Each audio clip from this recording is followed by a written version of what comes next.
Hi. It's a very interesting presentation. I love. Oh, thank you, Ernie. It was really cool making it too because I went through all my pictures and it was very nostalgic as well. Wow, very nice, very beautiful. Okay, they're coming. I'm gonna start sharing my screen. Okay, oh, sorry. Share your screen.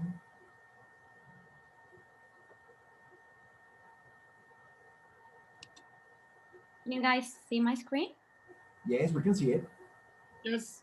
Just let's give a minute for the others to come in. No, but yes, very interesting all this, Laura.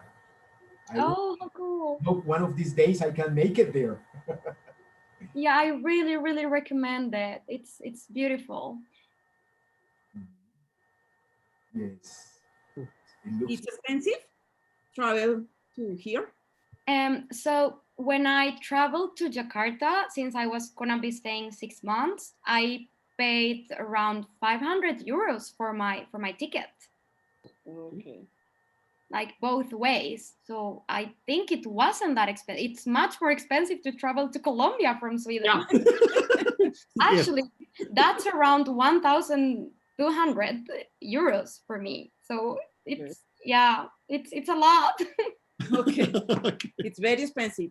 Yeah, it's very expensive. And I think if one wants to go to Bali, for instance, it might be more expensive because it's such a hype place now. But my recommendation would be to go to, for instance, Jakarta and then travel from Jakarta there. Okay. Thanks. Okay. Do you have any questions while the others come to the session? If you have any questions, please.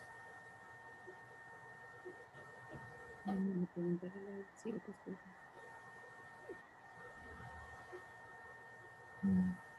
Okay, Laura is telling me, Laura no. Angela is telling me that she has another meeting, so she's sorry, but she cannot make it back. Oh, Because this time is a little difficult, Laura. Okay, I get it. I get it. But the thing is that you live in Stockholm and you cannot give Yeah, forum at 3 in the morning. no, but you can get the presentation if you want, Ernie, and then you can share it with the rest. I always do that. I always show Oh, a presentation. okay. So continue, please. Mhm. Okay, so we're not waiting for anyone else. No, because Angela is not coming back, and I don't know what happened to Emmanuel. I'm here. Is here, and Anna. Let's continue like that. Okay, perfect. So yeah, I was telling you about Yogyakarta. This is a very, very nice place to visit. They have this temple that you're seeing the pictures of called Borobudur, which is the world's largest Buddhist temple. And they also got the largest Hindu temple in the world. It's amazing. That one is called Prambanan, and it's located in the same city in Yogyakarta. It's very beautiful. I didn't get to make very good pictures of that place because it was raining horribly. It was pouring rain when I got there, and I was very, very mad at the weather and that I couldn't enjoy my time there. So there are almost no pictures from that place. And then there is also a very, very particular place, also connected to religion. It's called the Chicken Church, which is one of the craziest things I've seen in my life. It's a church shaped in the form of a chicken. Like, you guys can Google that later. It's actually, you see it from the jungle and it's a giant chicken, and you're supposed to go in there and be able to pray for whatever religion you believe in, which is also like a symbol of the religious tolerance that I was telling you about. And I was very curious about this place. We visited it, and I started like Googling and trying to realize and figure out why they made like a chicken church. Like, did they believe in the chicken lord? I didn't know. And it came out that they actually wanted it to be a dove representing peace. Like, dove is the symbol of peace. I guess. Is it called dove? Paloma? I don't remember. Yes. Or Ernie, yeah. pigeon. It was No, supposed or pigeon. Mhm. Yeah, it was supposed to be one of those to symbolize peace and that all religions were welcome. but I think the architect might have made some mistake because it actually looks like a chicken. So that's also a very interesting place to visit. All right, let's go to the next city. Then I visited a city in the south of Jakarta called Bandung. And that was very, very cool because in the south of Bandung, they have a lot of tea plantations, tea leaf plantations. So that's the picture that you see to the left. And that was so beautiful. I had extremely beautiful views from that place. So I don't know if you've seen movies from Bali, but they always are very proud of the rice plantations and they show all these pictures. But I actually found that more beautiful with the tea leaf plantations than the rice plantations. So I found this very, very nice. And then the picture to the right, it was with my friends at a place called Kawaputi. It has a very funny name with K, Kawaputi. And this place is also sort of magical in a way because this water that you see in the background, it's a lake that comes out of a volcano and it's formed like it has very, very high degrees of sulfur in the water, which makes the water of a very turquoise color, which is very beautiful, but there's so much sulfur in it that it's impossible to bath in it, like you could die of it. It smells like sulfur all over the place. It's a very, very strong smell. So you actually have to wear face masks. This was back in 2016, guys. So there was no pandemic going on, but we were wearing face masks because it was dangerous to breathe that air, and there is steam all over the place. So it's like a very mystic place where you see this beautiful water that you can't get into, and then all the fog coming out of it, and it's very cool. Kawaputi, if you guys wanna Google that later. Kalaputi. And then we have Bromo. This is close to a city called Surabaya, also in Java, which is the main island where Jakarta is. And they have so many volcanoes in this area. So there are a lot of pictures in different volcanoes. And also, guys, full disclosure, I'm very, very scared of heights. So for me, taking this picture was really a challenge. You can see that with one hand, I'm holding very hard to the ground because I was very scared of falling into the volcano and dying tragically. So my friends, all of my friends actually took very cool pictures there, like with their both hands like this, but I really didn't dare to. And then the picture to the right, that was actually quite an experience. We took that one. So the first one is from the volcano itself, and the second one to the right, it's from a viewpoint where you can see the volcano. And we went there the next day around 2 in the morning. We started hiking in order to see the sunrise at 5, and it was one of the worst experiences I've had in my life because it was very high. So the volcano is 3,000 meters above the sea, and the viewpoint is even higher. I'm from Cali, so I'm almost a coast person. I've been living in Stockholm, which is also on the coast. The altitude was really, really bad on me. I had soroche to the 100%. I couldn't breathe. I had pain in my chest. I wasn't thinking straight. It was just horrible. It was cold and I was sleepy. And suddenly, when we were like getting to the viewpoint, I really, really needed to pee very badly. And as I said, I think there was not enough oxygen getting to my mind. So I started looking for a place a bit hidden where to pee because there were some tourists walking around. And of course, I didn't want to go in front of everyone. And so I found a hole and I jumped into it. And once I was there, I actually realized it wasn't a normal hole. It was filled with human shit. And it was horrible because I was literally there in the hole with shit up to my knees and I was stuck and it smelled horribly and I couldn't get out because it was sticky. So my friend had to help me out and he thought it was hilarious. So he literally had tears in his eyes because it was so funny for him, but I was just crying, feeling horrible. It was the worst experience I've had. I've literally been in a shithole. So yeah, This picture to the right, you can see that I'm trying to be cool, but you can see in my eyes that I was having a horrible moment. That's not a normal happy face. So yeah, it was shitty, literally. And then we have some pictures from Bali. I went there like 3 different times during my time in Indonesia. 2 times, well, actually 1 time I was sent with work with the embassy for a democracy and human rights forum that we had there. And I felt pretty cool and important going to Bali to represent Sweden. It was a very cool experience. Second time I went with my dad, and these are the pictures from that time. And then third time I was there with friends. So it was very crazy to have the opportunity to go to Bali 3 times in your life. I guess there are not gonna be many more because it was not to my very liking. But there are some very cool spots in Bali, like I can see why it's so touristic, but I guess the fact that it's so touristy also makes it less interesting for me because I like places that are a bit more unexplored.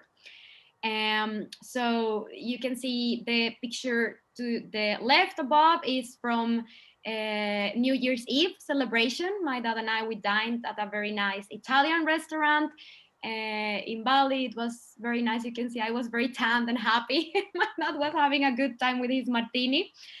And then the picture to the right, that was at one of the hotels that we visited. They have these crazy luxurious places in Bali. So there's actually something to everyone's taste, but it's also extremely expensive. So I was very hopeful that my dad was paying for everything. And on the bottom, there's a picture of my dad and I joking around with the monuments. Like, I think we both share the interest for very extravagant and exotic things. And we really found that a lot in Bali. So we enjoyed getting to know more about the culture and the Balinese culture, which is so cool and exotic to us. This is Ubud in the north part of Bali. There are no many beaches and that sort of tourism there, but that's more of the yoga reflection industry. You might recognize this from the movie or the book Eat, Pray, Love, for instance, which I guess was the one that made Bali so famous.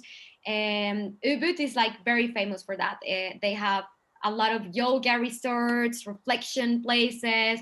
That's where all the rice fields are. So if you're into that mindfulness and reflection, that's like a very good place to visit.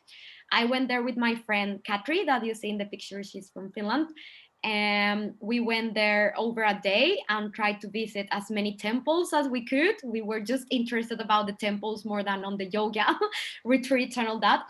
And this is from the main temple in Ubud, which was very, very interesting because in Bali is Hinduistic primarily, which is an exception from like the greater Indonesia, where everyone is, or pretty much all of them are Muslims, and then they have Hinduism in Bali. And it was very interesting to see the contrasts in the culture and the temples and all that, and also the small rituals that people have, how they bring rice and flowers and leave them in different places of the temple as a ritual and as a sacrifice to the gods. And then we traveled to an island called Lombok, and then to a group of islands called the Gili Islands. We went to one called Gili Air, and it's actually pronounced like air, which means water in Indonesian. It's pretty cool. Air means water. Yeah. So you can see the picture to the very left is in Lombok. It's a very jungle kind of landscape, very raw, very, I don't know, but it reminded me a bit of the Pacific, our Pacific coast, sort of Juan Chaco and Ladrilleros. I had those vibes in Lombok.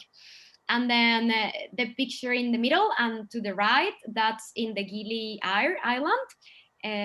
My dad and I were having a very good time with the food. You can see the size of the shrimps. They're gigantic. I don't think I've ever seen so big shrimps in my whole life. So that was really worth of taking a picture. And then my dad's regular outfit was with flowers on his head and his skirt. He had a very good time in these islands, I can say. Mhm. Yeah, this picture is from another country, which is actually very, very close to Indonesia. It's just above Australia and besides Indonesia. It's called East Timor in English, but the Portuguese name is Timor-Leste. This country is very particular because it was a Portuguese colony for over 400 years. So it's like a tiny Brazil. I went there and I felt like I was in Brazil. The people are dark. They are like, yeah, they're, you have the people in Indonesia, they look very Asian, while in Timor-Leste, they look like Afro descendants. And also they speak Portuguese. Well, actually 10% of the population speaks Portuguese, mostly the well-educated and the older. The newer generations speak Indonesian and English. But since I was there with work, I had to meet like high representatives and we were always speaking Portuguese. And the culture is very similar to Brazil. They listen to funk, they listen to samba. It's pretty cool. It was like having a portion of Latin America in Southeast Asia. And well, the story of the country is not as beautiful. Actually, after being a Portuguese colony, 400 years of colonialism, they gained independence in 1975, and after that they had like 9 days of independence until Indonesia came and colonized them brutally. Indonesia was a brutal colonial power to Timor-Leste. They really killed lots of people and subjugated them in many different horrible ways. I was there in 2016 and you can still see that many edifications and places are totally burned down to the ground because they still haven't had money to rebuild the country after all the wars that Indonesia waged against them. And the country became independent in 2002. So it's one of the newest independent countries in the world. And it had actually a government from the United Nations until like 2005 or so, because they didn't have the capacity to govern their own country. It's been very tough. The United Nations still has a very large presence there. And when we went there, we were writing a human rights report, and we had mainly meetings with people from the United Nations to see how it's developed. But nature is very beautiful, but the story there is devastating. I met with people who told testimonies that were horrifying, really. I don't know if we have time with Australia, Ernie. That's your call. I think this has, or what do you think? Well, we have 17 minutes. So what do you guys think? Should I go through Australia very quickly, or do you want more time for questions? What would you guys want? What, you want to leave Australia for another Sunday? What do you want? I really like to listen about the Australia. Okay. Okay, then I'll rush through it. Let's go. All right. Mhm. So this was my trip to Australia. I moved there in 2018. Well, actually, I moved to Australia because I really liked Southeast Asia. I loved Indonesia and Timor-Leste, and being there was actually the inspiration for me to study conflict and to do a master's in conflict resolution. I think Timor-Leste really made an impact on me. And of course, being from Colombia, there's also like a background of conflict that I was dragging with me. So I decided to study conflict resolution, and I did it in the University of Copenhagen in Denmark. And they had the opportunity, they offered exchange semesters. And I realized that the largest conflict resolution center of the conflicts in Southeast Asia was based in Australia. So I wanted to go there to research the conflict of Timor-Leste, and I also wanted to learn more about the conflict in Myanmar, which is very relevant at the moment. So that's why I ended up going to Australia for an exchange semester in the Australian National University, which is located in Canberra, this city here. And Canberra is also the capital city of Australia. There's no many people who know that. Everyone thinks it's Sydney, but it's actually Canberra. And I'm just gonna quickly show you in the map where I was, so you can get like a sense of it before I go to the pictures. But I was based in Canberra for the 6 months I was there, and I tried to travel a lot. My first trip, one of my first trips, it was what it's called the Stuart Highway, which goes all the way from Darwin to Adelaide through the country. But I made it halfway. So I went from Darwin to Alice Springs. That was the Stuart Highway. I'm gonna show you some pictures from there. Then I also did the East Coast of Australia, all the way from Cairns down to a city called Gold Coast. Here it is. So all this coast I made with my friends, and I visited some tiny islands that are just outside the East Coast. And the last trip I did, which was also really fun, it was from Sydney all the way to, oh no, sorry guys, it was from Melbourne all the way to a place called 12 Apostles, which is just before Adelaide, so somewhere here. And this road is called the Great Ocean Road, and it's one of the most famous roads in the world because the views are mesmerizing, and you see the water and you see the Australian landscape, and it was very cool. I'm gonna show you some pictures. But of course, I was there 6 months and I only got to see those parts of Australia. There is so much more that I need to see still. Tasmania here and Perth, the West Coast. So yeah, Australia is a big country. I guess I would need at least 2 years more there to explore it all. All right, so these are some pictures from Canberra. There are 500,000 people living there, which is crazy in comparison to Jakarta. Those are the contrasts I've been put up through. And as I said, it's the capital city, and it was actually a very strategically chosen capital. They totally planned it and built it having in mind that it was going to be the capital city. So you can see that the city is so well planned. Everything is like on the right place. It's like perfectly planned and constructed, which is also a very big contrast from Jakarta. And the reason for why they chose this city, I think it's something similar to what happened with Brasilia in Brazil.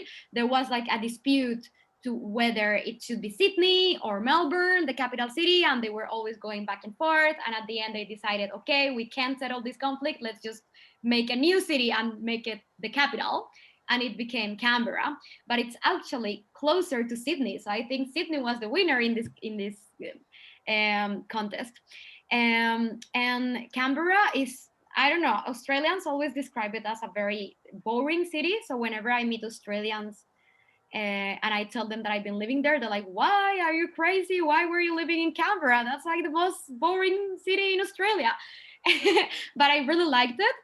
It's mainly like state officials living there, since all the government offices are based in Canberra. So the living standards are extremely high. Life is very expensive. That's the most expensive city I've been to. Coming from Sweden, I was shocked over the prices. I could barely afford eating out. It was extremely expensive. Then there are also a lot of exchange students. And since Australian National University is one of the best in the world, it's like the Australian Harvard. And it's only like the wealthiest people that can make it to Australian National University. So you get like this posh feeling all over the city. As I said, very different from Jakarta. And then you have all the embassies from all over the world. So there's a lot of expats living there, and it's always like this international vibe all over the city. And the pictures that you see now, one is from the War Memorial, the one to the left.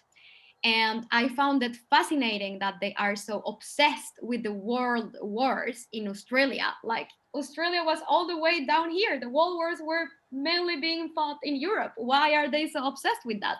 But actually it's because, well, Australia was part of the United Kingdom, and apparently they sent a lot of soldiers there, and they had very, very big losses through the wars. So the two world wars have marked a very, very big impact to Australia, and people often talk about that, and there are a lot of monuments all over Canberra about the world wars. And then the picture to the right It's from a park, which is like located on a mountain. And it's crazy because you see on the other side of the water, in that picture, that's where the war memorial is. So they have built the city in a way that this mountain, which is like a viewpoint of the city, is totally aligned with the war memorial, like across the lake. They have planned everything. It's crazy. And these are some more like typical pictures from Australia, I would say. The one to the very left, it's from my first lesson ever at university in Australia, how to handle reptiles and how to handle a snake when you encounter one. I can say that this is the most valuable lesson I've had in my whole life because I really needed it when I was traveling in Australia. And then the one in the middle is of some kangaroos. There were kangaroos all over Canberra. Like sometimes you could see them jumping to campus in the university campus. It was crazy. Think about living among kangaroos, which was also kind of crazy because they sold kangaroo food at the stores. So on one hand, I was eating kangaroo sausages. On the other hand, I was seeing them on campus. It was a bit weird. And then there's this whole issue of the Aboriginal rights in Australia, which is also a very big thing. How well, I guess it's pretty similar to what we went through in Latin America, that the Aboriginal people were treated in a very cruel manner.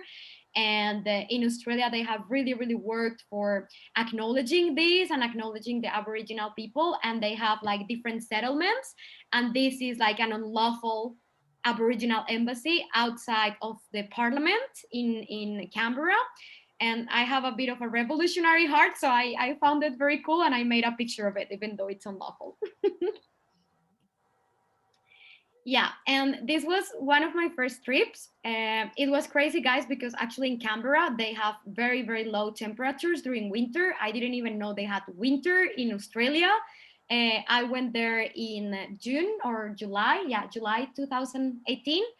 And it was supposed to be winter, but I wasn't aware of how cold it was gonna be. I didn't do my research either. So of course I traveled there with flip-flops and my bikini. And when I got there, it was -3. So I was really shocked to come from a long winter to a new winter. It sucked. And the first trip that the exchange network wanted to make was for skiing. And I really hated it because I was tired of snow. I didn't want to come to Australia to go skiing. But at the end, I compromised a bit and I made it to a place called Blue Mountains where there was no snow, but it was really cold. So you can see in the pictures that I was in my fully winter outfit. And the animal to the left, it's called a cassowary. That's something really crazy, guys. I saw so many strange animals in Australia that I never even dreamed of seeing. Sometimes I felt like I was in that movie Avatar, because everything was so strange and really like I couldn't relate it to anything. And this animal was one of those things that were very foreign to me. And the cassowary, it dates back to the time of dinosaurs. So think about it. This bird has been walking around since dinosaurs were alive. And yeah. It's a bird? It's a bird. Yeah, it's like an emu, avestruz, emu. Oh, okay, yeah. But it has this rock kind of weird thing. And you guys have to Google it to see it like in the whole picture because they're so strange and they're very aggressive as well. And they're big and they're scary. And as soon as they see people, they want to go and attack you. I feel like everything is very dangerous in Australia, even birds. And the picture in the middle, it's with a Colombian girl that I met there, Catalina. She's lovely. She lives in Bogota. We became very good friends. And it's from the Blue Mountains. I remember my mom making jokes that I was gonna pay so much money to go to see Blue Mountains when we also have Blue Mountains in Colombia and I never paid to see those. So I thought that was funny. And then in the picture to the right, you can see a wallaby. It's not a kangaroo, actually, it's another animal. It's like a tiny kangaroo and they call it different things. I could only see the difference if they were smaller. These are called wallabies.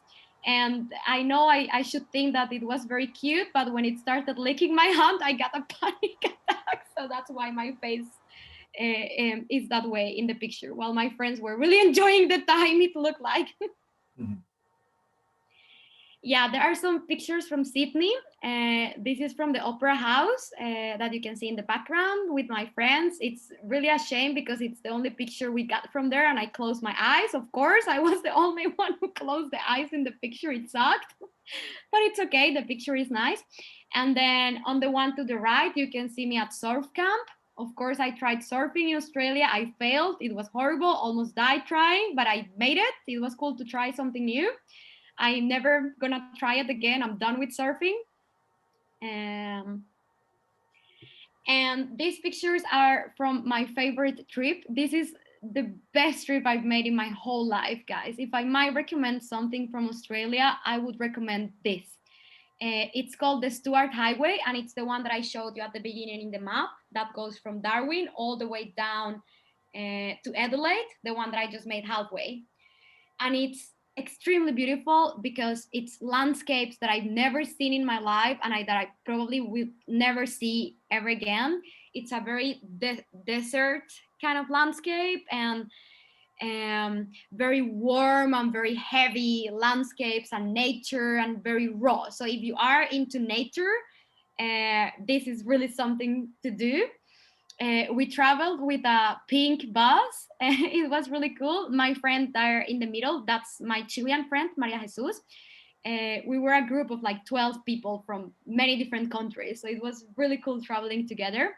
And the picture to the left, you can see my water bottle. It was like 2 to 3 liters. It was very important to stay hydrated in the desert heat.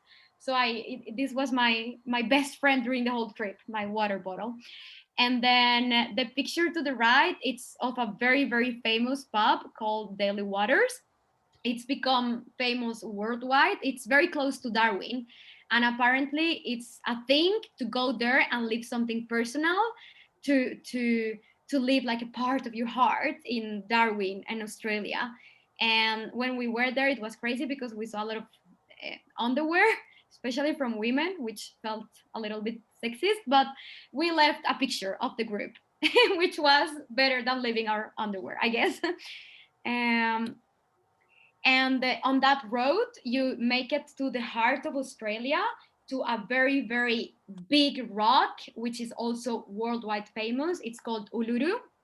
The English name is Ayers Rock, but it's a colonizing name, so I prefer to use the Aboriginal name, which is Uluru.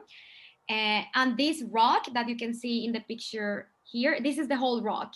It's gigantic. It's like a rock formation, and it's sort of orange and red and very deserty. And this picture right here, it's of like the mountain formations of the rock when you are in there.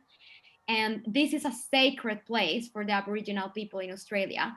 They believe this to be their genesis, like the origin of the world, and it has like a very ancestral value to them.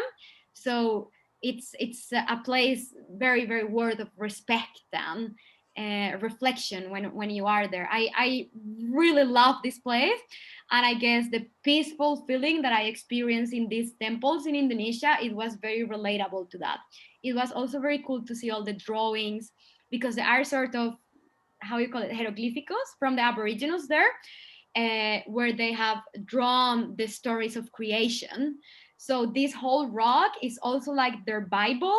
They have written all their scripture all over the rock. So you walk around it and you see all the stories, and the guide explains you how it's developed for them. It's truly beautiful. Definitely the best place I've visited in my whole life. And this was when we camped at the desert, very close to Uluru. It was very cold at night in the desert. It was freezing, but it was worth it. Next day we went to see the sunrise, and this picture to the left, it's of the sunrise. When we saw how the sun rises next to Uluru, it was a very beautiful experience. And then there are some pictures from the East Coast trip. This was all the way from Cairns down to the Gold Coast. And I can say this is the most touristic route of Australia. It's what everyone wants to travel there to see. But in my personal opinion, the Uluru trip was much better and less tourists. That's just tips. But East Coast was, of course, also beautiful. There were amazing beaches and places. The problem was, though, that Australia is infested with sharks. So even though there were beautiful places where you really wanted to take a dip into the sea, you couldn't because you risked your life. So the picture in the middle, it's from an island called Whitsunday Island, where I went with my friends for one night. We were gonna stay there alone. I think it was a very irresponsible choice now when I think in hindsight, because we were like 12 young people without any guide in a wild island in Australia. There were sharks, there were snakes, there were spiders. I was actually bitten by a spider. Yeah, I was very scared when it happened. Luckily, I didn't die, but I got a blue foot for over 2 weeks, which I was very concerned about. But it was cool. I survived. And then the picture to the left, it's from an island called Fraser Island. And the dogs that you see in the background outside of the car, these are wild dogs. They're also very dangerous. Like a dingo. Yeah, dingoes. Have you heard about them, Juliana? Yes, through Animal Planet, yes. Oh, cool. Well, I got to see them and I was very scared. I'm generally scared of dogs, so this was like multiplied by 100. And yeah, I was lucky to sit inside of the car. Some of my friends actually went out to make pictures, but I thought that was very dangerous. Also in this island, in Fraser Island, the whole island is infested with dingoes because Australians really want to conserve the nature and conserve their natural habitat, la la la. So when you go there as a tourist, there are like these special cages where you're only allowed like to go in order to eat. So you can't, if you are like, for instance, outside the car, if you are at the beach, you cannot open any package of food because this would immediately attract the dingoes and they attack you and you're not allowed to harm them. So if a dingo attacks you, you're pretty much, yeah, that's it. That's it for you. So if you want to eat in Fraser Island, you have to look for the cages and lock yourself inside of a cage in order to eat. It's crazy. And then the picture from the very right, it's of a koala. This is a koala in the wild. It's very sad, guys, because they're actually, how do you say it? En vía de extinción. Endangered. Endangered. Thank you, Juliana. And there are very few koalas now in the wild. So most of the ones that you can see are in the natural reserves or in the parks where they have them and they take care of them. It's very rare to see them in the wild. And this one we found in the wild. So it was a very nice experience to get to make a picture of it. Also, it's very rare to see them awake because koalas sleep 18 hours a day. Mm-hmm. So usually if you see a koala in the wild and it's awake, it's your lucky day. Laurita, why don't we do this if you guys want? I just created another session, okay, just to make questions because it would be nice for you guys to make questions to Laura. Okay, so will it be okay? It could be 10, 15 more minutes, all right? It's okay for me. It's okay with you? What about you, Margarita? Yes, Ernesto, for me it's right. Okay, so Alejandro, another session, otra tercera sesión para las preguntas. Okay, perfect. Okay, because this is almost over and we have to make questions. Yes. Okay, so let's cut it here. It will be like 10 seconds until you receive the third one and we'll meet again, okay? But please come back because Lara wants to answer some questions. Okay. Okay. Okay, Please so see you in 1 minute. Okay, see you.